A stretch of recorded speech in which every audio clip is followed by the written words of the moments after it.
amandla ngoba wanqoba thina mphakathi yazonda ngoba wanqoba thina. Sanibingelela kuSibonile emakhaya saphinde sahlangana futhi kulona usuku oluhle namhlanje ababukeli emakhaya yabona ukuthi namhlanje sithathela umkhulu Dr. Dube kanye noMakhosi uNguse babukele emakhaya. Before siqala-ke okwenu ukuthi ni-like niphinde ni-subscribe ningakhohlwa babukele emakhaya ukuthi umkhulu uyadlula futhi njengoba namhlanje silana eKapa lodumo siyadlula sihleli siyadlula babukele emakhaya. Siya eGoli lesiya khona kaNdonga ziyaduma babukele emakhaya. Sihlalane nivive lapho nilindele niyazi ukuthi masifikile siphethe izinto eziningi ezahlukahlukene kanye naye umkhulu Dr. Dube.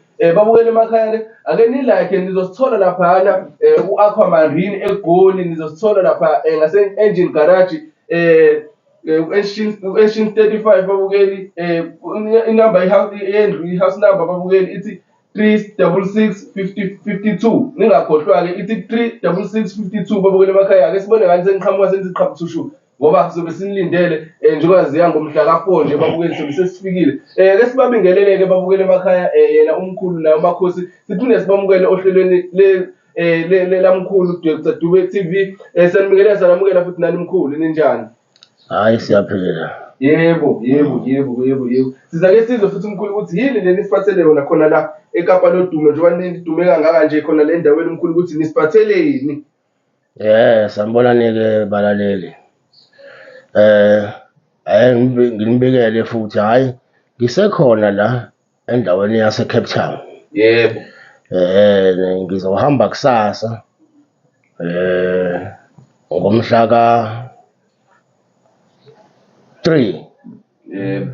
Ngizofika eGoli ngomhla ka4. Yebo mkhulu.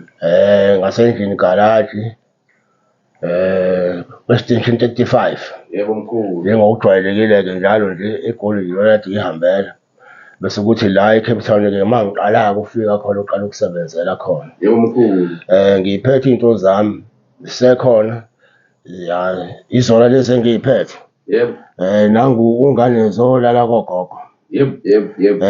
Imbiza le ngeke ngisachaza kaningi ngazo ngoba sengichaze kaningi vele. Yebo. Mase ngiphetha isibhamu esikhulu lesi umavula kuvaliwe. Yebo mkhulu. Iwona lo. Yebo. Mase ngiphatha le nduku-ke yodumo okuthiwa umseshi. Yebo mkhulu. Induku lena umseshi ungenzani? Kodwa umseshi ungenzani? Ngabe kwenzekeni umseshi? Phela umseshi ugijima alaphe zonke izifo. Yebo mkhulu. Ukuthi unazo naye kade yilele. Umuntu athuke selapheke ngisho amaphalisi ngomhluma athuke sethola labantwana ngawo lo mseshi. Lo mseshi igama lawo nje asiwazi singathini ngoba ngisho imsimbane esuke ngaphakathi esiswini umseshi ufika ithatha alahle lapha. Umseshi ungenzela izinto nje ezibukwayo zonke izinto umseshi uyazenza. Yebo. Wona lo mseshi wezimanga. Yebo. Usuphethe nje lapha kaDube ukhona nje nomfana wami nje impela hayi uqhoshile ngawo lo mseshi. Yebo mkhulu. Usicela uDube lo bayamazi abantu abaningi uyalihambela iGoli usingephethe wona lo mseshi. Yebo mkhulu. Aphathe wona lo ngane zalo yani. Yebo. Nazo-ke yizona lezi. Nake namhlanje nake nginoMakhosi uNguse. Yebo mkhulu. Ngiyamqeqesha naye ukuthi alazi kahle ikhambi angasali abe khona lokusala khona. Yebo. Ngiyamqeqesha nje sekumqalile lana embizeni njengalezi nje engiyiphethe la ngaphambili ngamqeqesha ngazo ngaze sagijima ngaseStrokini. Yebo mkhulu. Ukuthi-ke abantu bangakube nje bazi ukuthi usiyaqeqeshwa uMakhosi uNguse uzothi uma efika ekhaya useyasebenza kodwa futhi angiqale ukumqeqesha namhlanje. Yebo.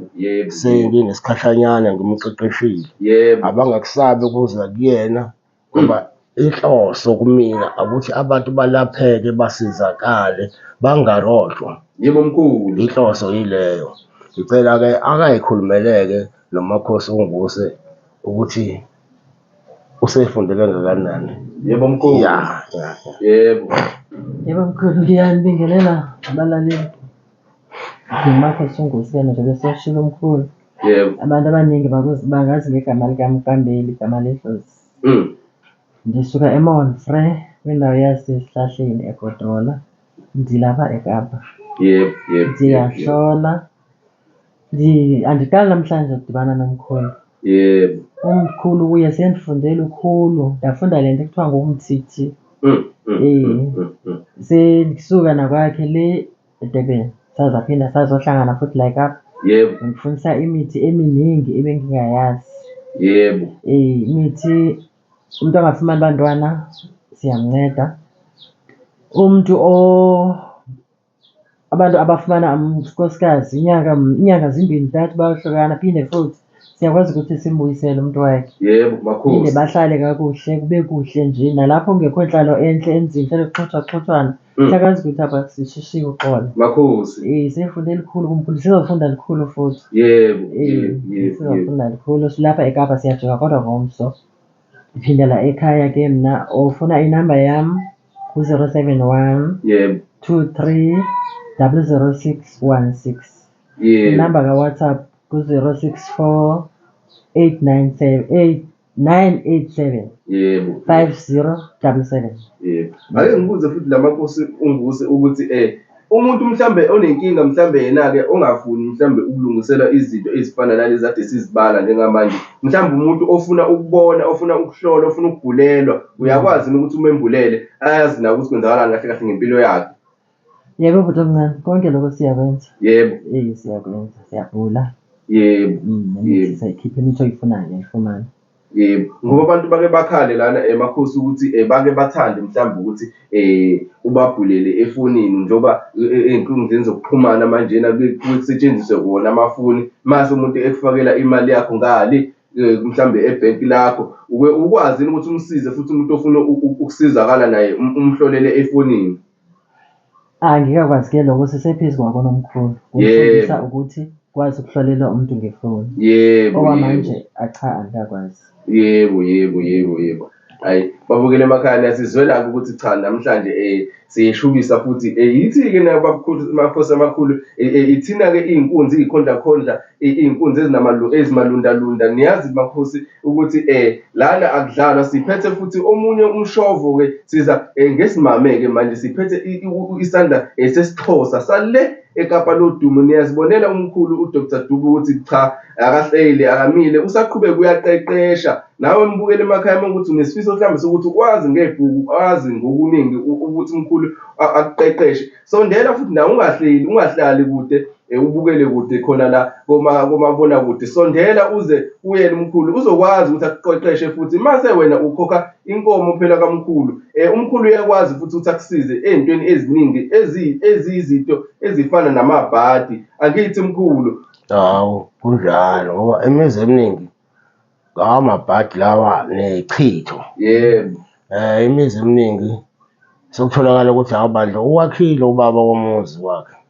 Khona sekuyafana ukuthi lo muzi awukho awakhekanga. Yebo. Ngoba abandla mhlawumbe wakhe isitezi.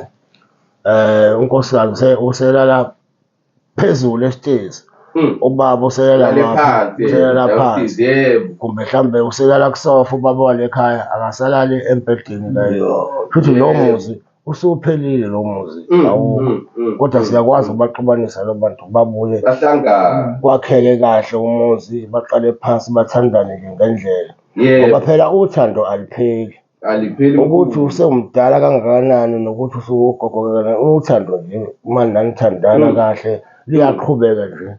Isakwazi sakho uthando alipheli. Uma ngathi usemncane uneminyaka ewu-30 usukhuluma ukuthi hhayi umama wekhaya noma baselala yedwa endlini yakhe kanjalo. Yebo. Naqala kwakukhona-ke lokho-ke.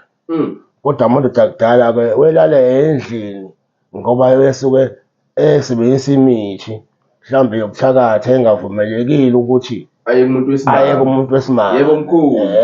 Aye ngalowo langa leyo eyobeka umntwana. Yebo. Kodwa isikhathi esiningi ulala endlini yakhe.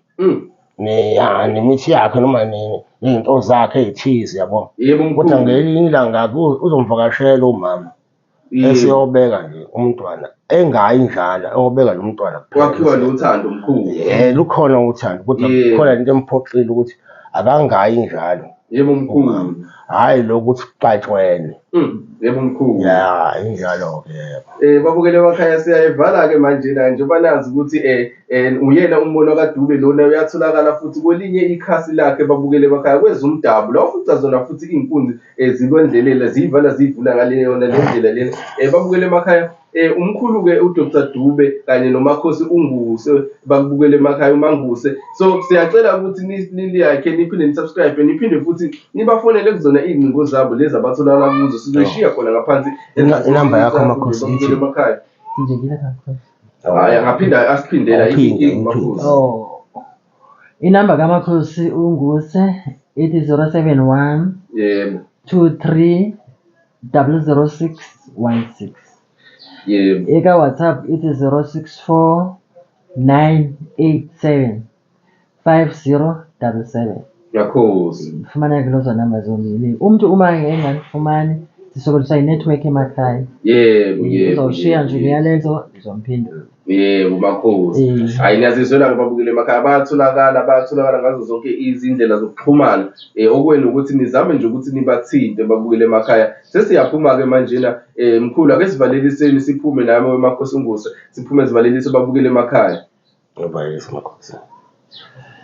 Sesiyashiya-ke solinda ingcingo ukuthi kukhale ingcingo sincede abantu abaxakekile singomavula kuvaliwe apho kuvaleke khona siyavula. Yebo Makhosi.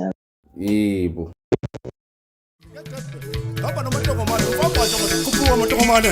Hayi still noda uzoza wena. Ungajaha ukhosi ngeja mfana sekhothi impembe yomini.